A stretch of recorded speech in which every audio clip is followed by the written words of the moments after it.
Hello मेरे छात्रों, मित्रों और विद्यार्थियों। अब हम एक और नए चैप्टर की तरफ बढ़ते हैं जिसका नाम है आर्टिफिशियल रेस्पिरेशन।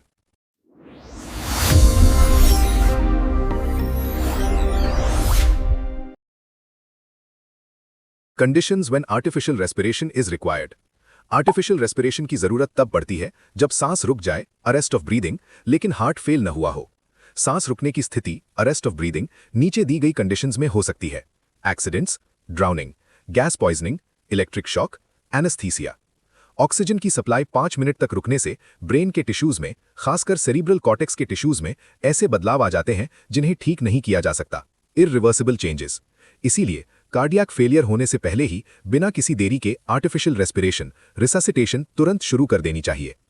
आर्टिफिशियल रेस्पिरेशन का मकसद एल्वियोलाई तक हवा पहुंचाना, वेंटिलेट करना और रेस्पिरेटरी सेंटर्स को स्टिमुलेट करना होता है। बस हवा निकल गई। Methods of artificial respiration. Artificial respiration के मेथड्स दो तरह के होते हैं: manual methods, mechanical methods. Manual methods. Resuscitation के मैनुअल मेथड्स को किसी मैकेनिकल एड, मशीन का इंतजार किए बिना तुरंत अप्लाई किया जा सकता है। प्रभावित व्यक्ति को साफ हवा मिलनी चाहिए। गर्दन और चेस्ट के आसपास के कपड़े ढीले कर देने चाहिए। मुंह, चेहरा और गला म्यूकस, सलाइवा या किसी भी फॉरेन पार्टिकल से साफ कर देना चाहिए। जीभ को आगे की तरफ खींचना चाहिए ताकि वो पीछे की तरफ गिरकर सांस के रास्ते में रुकावट, एयरवे ऑब्स्ट्रक्शन न पैदा करे। मैनुअल मेथड्स दो तरह के होते हैं: mouth to mouth method, Holger Nielsen method. Mouth to mouth method. Subject को सुपाइन पोजीशन यानी पीठ के बल लिटाया जाता है और रिससिटेटर, जो व्यक्ति सांस दे रहा है, सब्जेक्ट के बगल में घुटनों के बल बैठ जाता है। अपने अंगूठे यानी थंब को सब्जेक्ट के मुंह पर रखकर निचले जबड़े यानी लोअर जॉ को नीचे की तरफ खींचा जाता है। दूसरे हाथ के अंगूठे और इंडेक्स फिंगर से सब्जेक्ट के नॉस्ट्रिल्स यानी नाक के छेद बंद कर दिए जाते हैं। रिससिटेटर फिर एक गहरी सांस लेता है और सब्जेक्ट के मुंह में जोर से सांस बाहर निकालता यानी एक्सहेल करता है।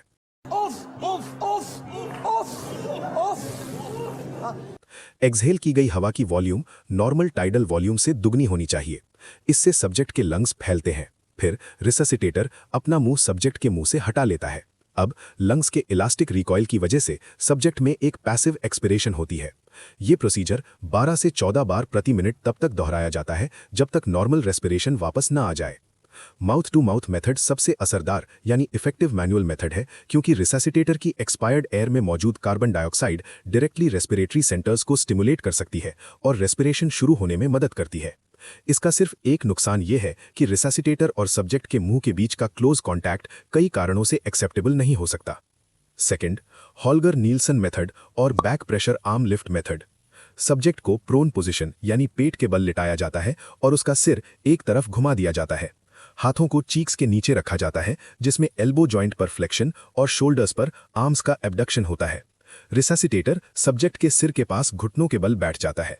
सब्जेक्ट की पीठ पर अपने हाथ की हथेलियां यानी पाम्स रखकर रिससिटेटर अपने हाथों को सीधा रखकर बिना एल्बो मोड़े आगे की तरफ झुकता है और सब्जेक्ट की पीठ पर प्रेशर लगाता है। रिससिटेटर का वेट और सब्जेक्ट की पीठ पर दबाव उसकी चेस्ट को कंप्रेस करता है और लंग्स से हवा बाहर निकाल देता है। बाद में रिससिटेटर पीछे की तरफ झुकता यानी लीन्स बैक है। उसी समय वो सब्जेक्ट की आर्म्स को एल्बो के ठीक ऊपर से पकड़कर आगे की तरफ खींचता है। ये प्रोसीजर थोरैसिक केज को एक्सपैंड करता है और लंग्स में हवा का फ्लो बनाता है। ये मूवमेंट्स 12 बार प्रति मिनट की दर से तब तक दोहराए जाते हैं जब तक नॉर्मल रेस्पिरेशन वापस ना आ जाए। Mechanical methods. आर्टिफिशियल रेस्पिरेशन के मैकेनिकल मेथड्स तब जरूरी हो जाते हैं जब सब्जेक्ट को लंबे समय यानी लॉन्ग पीरियड्स तक आर्टिफिशियल रेस्पिरेशन की जरूरत होती है। ये रेस्पिरेटरी फेलियर के दौरान एसेंशियल होता है, जो कि रेस्पिरेटरी मसल्स के पैरालिसिस या किसी दूसरे कारण से हो सकता है। मैकेनिकल मेथड्स दो तरह के होते हैं: drinker method, ventilation method. Drinker method. इस मेथड में जो मशीन यूज की जाती है उसे आयरन लंग चेंबर या टैंक रेस्पिरेटर कहते हैं। इस इक्विपमेंट में लोहे यानी आयरन से बना एक एयर टाइट चेंबर होता है। सब्जेक्ट को इस चेंबर के अंदर लिटाया जाता है, लेकिन उसका सिर यानी हेड चेंबर के बाहर रहता है। कुछ पंप्स के जरिए चेंबर के अंदर का प्रेशर बारी बारी से पॉजिटिव और नेगेटिव बनाया जाता है।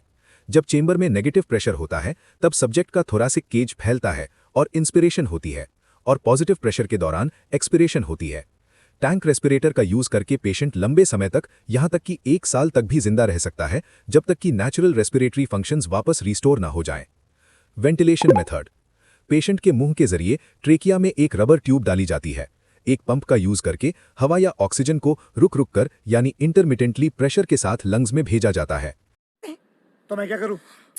जब हवा पंप की जाती है तो लंग्स फूलते हैं यानी इन्फ्लेशन और इंस्पिरेशन होती है। जब ये रुकता है तो एक्सपिरेशन होती है और ये साइकिल चलती रहती है। वेंटिलेशन के लिए यूज होने वाले अपैरेटस को वेंटिलेटर कहते हैं और इसे मुख्य रूप से अक्यूट रेस्पिरेटरी फेलियर के ट्रीटमेंट के लिए यूज किया जाता है। वेंटिलेटर दो तरह के होते हैं। वॉल्यूम वेंटिलेटर के जरिए पेशेंट के लंग्स में हवा की एक कांस्टेंट वॉल्यूम को कम से कम प्रेशर के साथ रुक रुक कर पंप किया जाता है। प्रेशर वेंटिलेटर के जरिए सब्जेक्ट के लंग्स में हवा को एक कांस्टेंट हाई प्रेशर के साथ पंप किया जाता है। Buy myself another bottle, I don't even check the price. Black jacket on me, looking cute, make sure she looking twice. I don't even wanna go out. It's still cold even when I'm out the house. She wanna play house, what you talking about? I wanna stay out, and I'm just talking out loud.